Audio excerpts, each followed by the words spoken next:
Hey guys, how's it going?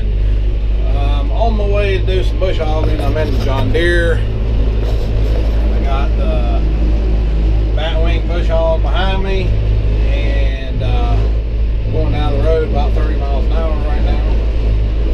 We're going down a hill, coasting kind of. Yeah, I filmed bush hogging this field long time ago. I had a T4.115 when I did this last. Well, I mean, I've bush hogged it a few times since I've had that tractor, but the last time I filmed it, I had a T4.115. And I think the name of the video is called Extreme Bush Hogging. So I can put a card up here for that video if you want to go back and look at it back then and compare it to now. But anyway, we're on the way out there. It takes me like, I don't know, at least 20 to 30 minutes to get where I'm going in the tractor. So it's a pretty good ways away. But anyway, I'm on the way and we're getting there, and we'll be there soon, and we'll start mowing. Okay, so we just got here, and it's not nearly as bad as it has been in the past, so that's good for me, but maybe not as fun for y'all. All right, we'll put the wings down.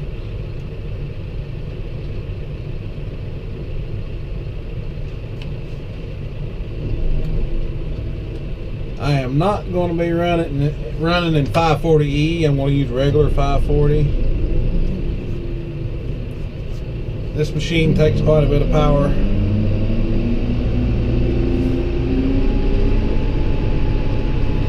It just seems really weird for the tractor to be running, the tractor engine to run this fast while running the PTO, but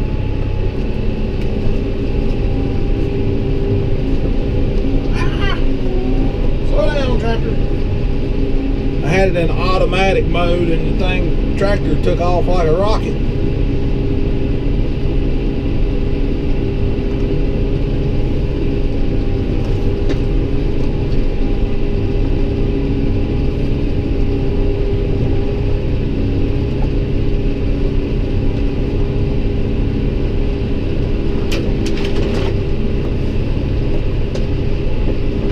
Down here the weeds are pretty tall.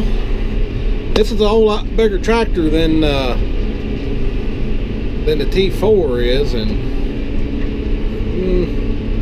the weeds are up about my eye level.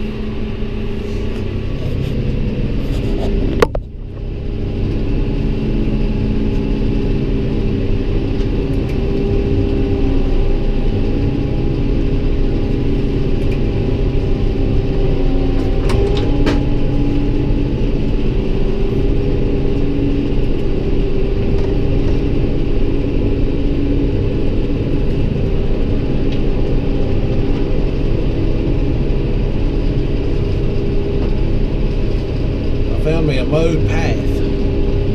Drive down this mowed path. It's getting kind of cold in here.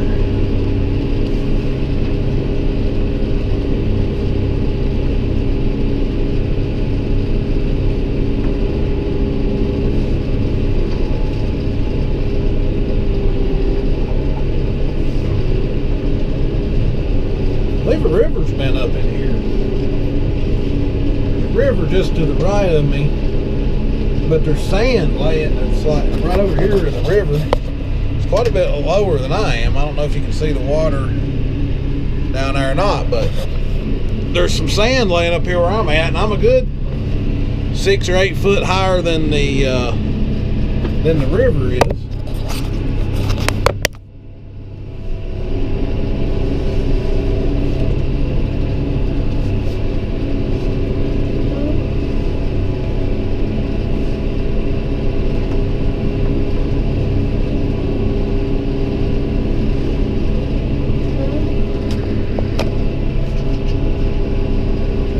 Here's some more of the river. The river makes a 90-degree bend right there.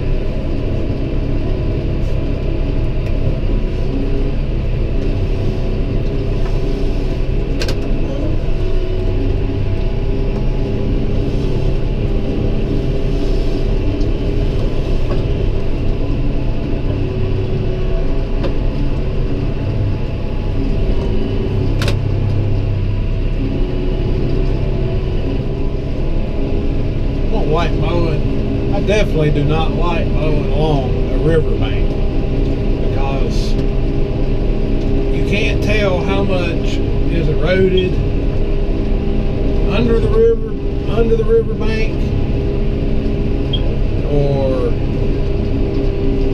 you know, if you drive out over top of something that the water has eroded up under it, you're going to fall in, and it's a long ways down to that river. That would hurt.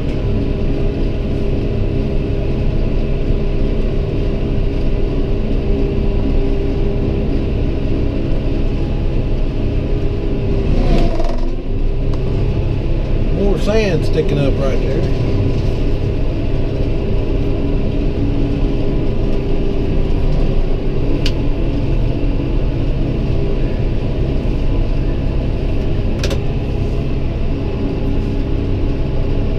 A lot of little nooks and crannies you got to bush hog here.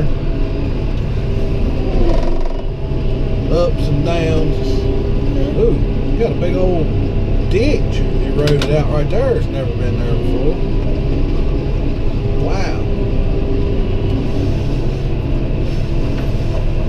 Definitely had some flooding in here since I've been here last.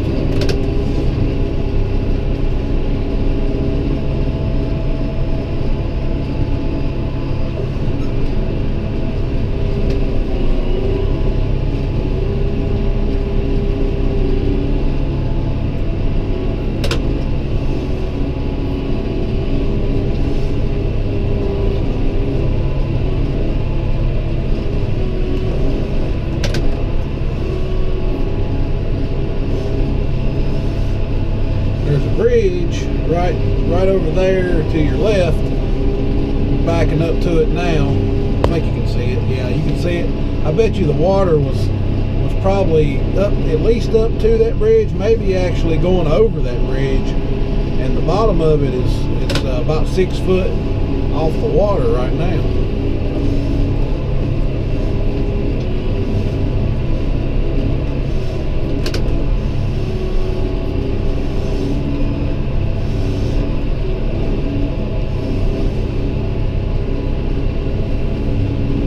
We've had plenty of rain, that's for sure. But I don't exactly remember when. Sometimes there's some localized flooding. It may not rain an inch at my place, and then 5-10 minutes down the road it might rain 6 inches. In the same rain event. So there's no telling. It's crazy.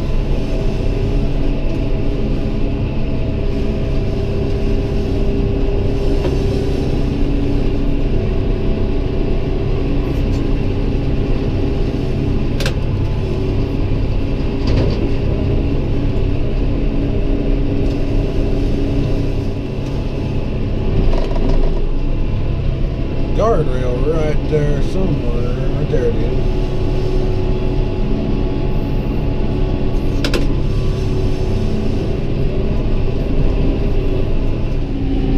Again, maybe y'all can see how tall this stuff is. I put the loader bucket on just to knock the stuff over as I drive over it, instead of it having to scrub down the hood and stuff on my tractor. I know there's not anything not really anything in here to hit, but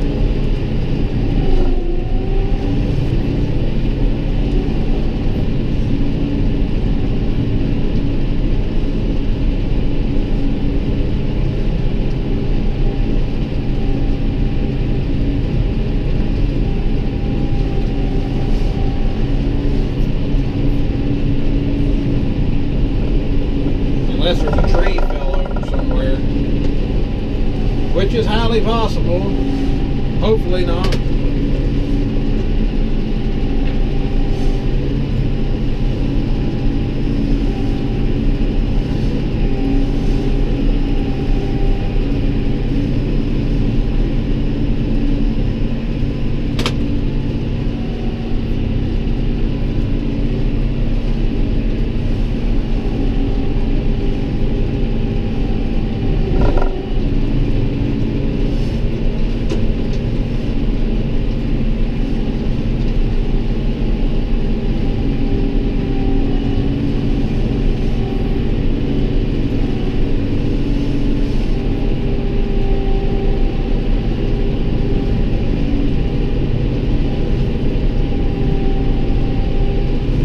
sometimes I have to go over this twice to get it to look decent because it's so tall. It just doesn't cut it all on the first time.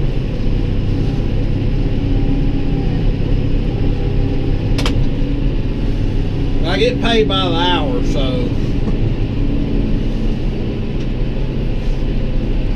I guess that works out. I actually have a guy mowing some hay for me right now while I'm doing this.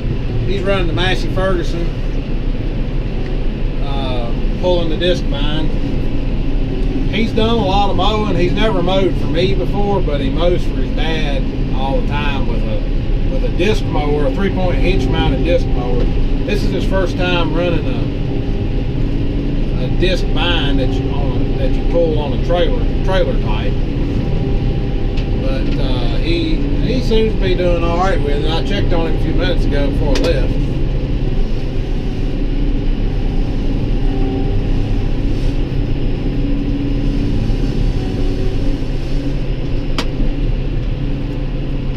A little bit of third cutting hay is what I'm having him do. I'm going to put y'all outside for a few minutes.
Okay, so this is what it looks like after mowing over it once. Still got a lot of stems and sticks sticking up from those big old weeds.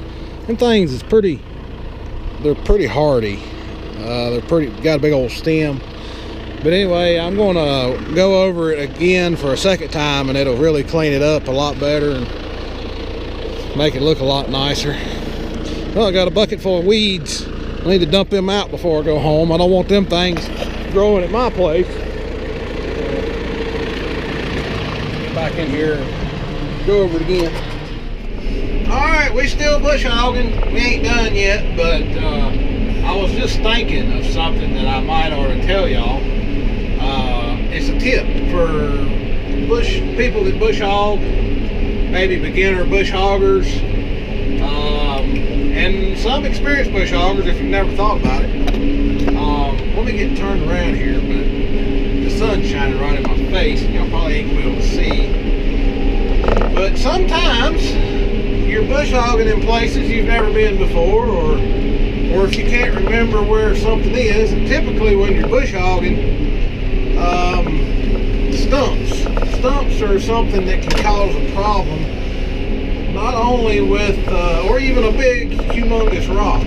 It can cause a problem not only with the bush hog, but they can actually hit the front axle of the tractor or something underneath the tractor and break something extremely expensive, and that's just not good. And the tip is, if your tractor has a loader on it, put the loader bucket on the tractor and you can use it as a feeler. In other words, keep it low to the ground, and kind of like I'm doing here. You can see my loader is very low to the ground.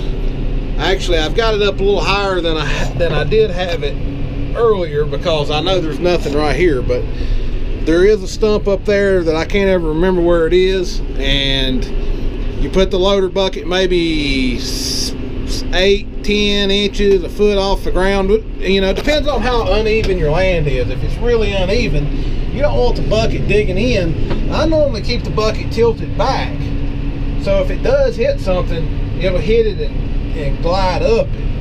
And that kind of gives you an idea of if you're getting ready to run over a bigger object like a stump or a big rock or something that could damage the tractor, or a bush hog. You know, on a bat wing, the tractor's not nearly as wide as the bush hog. You know, obviously that thing's a lot wider than the tractor, but you know, that's a big area you're covering, exactly where the tractor's driving at, that you're kind of protecting your tractor and a certain amount of your bush hog by doing that. Now, there's always stuff you can't always see, stuff that's shorter than 6 inches or 10 inches or a foot or however high you have your bucket off the ground. But the idea is you want your bucket lower than the front axle of your tractor, so it hits the bucket instead of hitting your tractor. If something's 6, 8, 10 inches high, it's not going to typically hit something under your tractor and tear it up. Now, you may hit your bush hog, but most of the time a bush hog can handle a small stump that's not sticking up very high without too much damage to anything. But anyway, I just thought I'd throw that tip out there. I'm sure a lot of people already know, but some people may not know that to use your loader bucket as a feeler, kind of like antennas on a bug, and feel your way around through this tall stuff so you don't ram into something and tear up something extremely expensive. Now, of course, if you don't have a loader, you can't really do that, and you know, you're just kind of out of luck on that deal. But most people nowadays have a loader on their tractor. But I know some of the older tractors, a lot of the older tractors don't have loaders on them, so you're out of luck with that. But anyway, I'm getting this looking pretty good, and I know the sun's shining and can't see through the dirty windows. I need to wash this tractor really bad, but I just ain't had time to do it. Just been going and going and going, working all day and farming all night like normal, and everything else that I have to do in between, like firewood and then small construction jobs that I do, and mowing grass, and just on and on and on, and trying to be a dad and a husband, and but anyway, I'll make it eventually. One day maybe I'll get done and get to do something fun for myself. That's what I'd like to do. But for now, I gotta keep this thing, I gotta keep stuff going. So, alright, we'll check back with y'all here in a few minutes. I should be wrapping this up here in about another 30 minutes. Alright, so I'm getting close to being done here. This is basically the last part of it. It's the actual pasture field part of this place. And almost done with it, and then I'm gonna head back to the house and call it a day, because it's starting to get dark now, and I'd like to go home and rest a little bit. So I don't know how I hadn't been able to talk to the guy that's mowing hay for me, see how he's getting along, but hopefully he's not broke down or anything.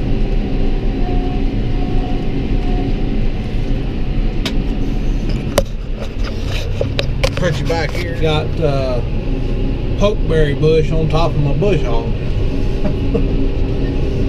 Hopefully it'll fall off in a minute. I hate them things.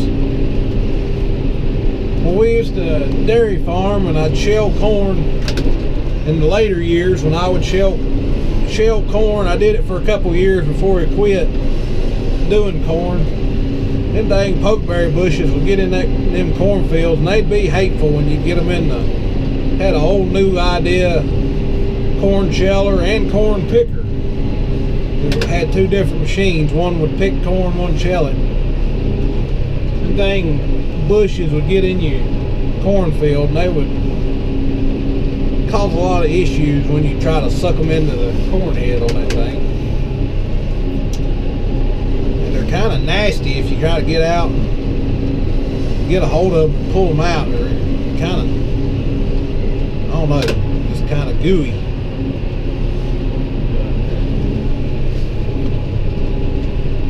I guess I'll have to get that one off the top of the bush hog there, because it doesn't seem to want to leave.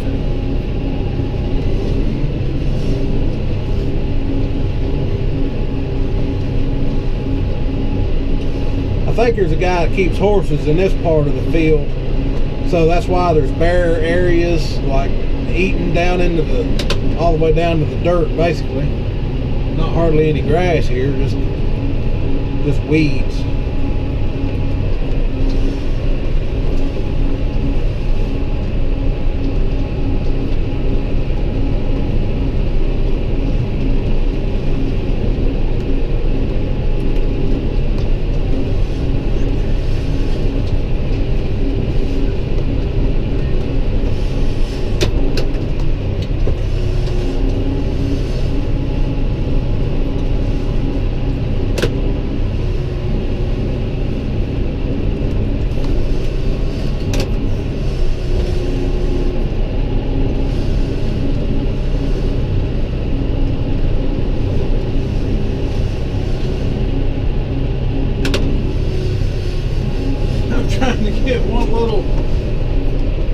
One little bush right there.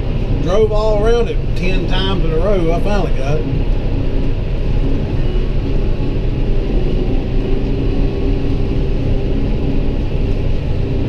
Yep, this is gonna be the last pass or two right here, and I'm gonna be all done. So, all right, we're done completely now, and this is a little path here that goes from the area I started bush hogging in over to the cow pasture. But it's all been bush hogged, and it's looking good. Starting to get dark. I don't know what time it is. Let's see here. 7:05. So I left the house at 4:30 and I'll be back about 7:30.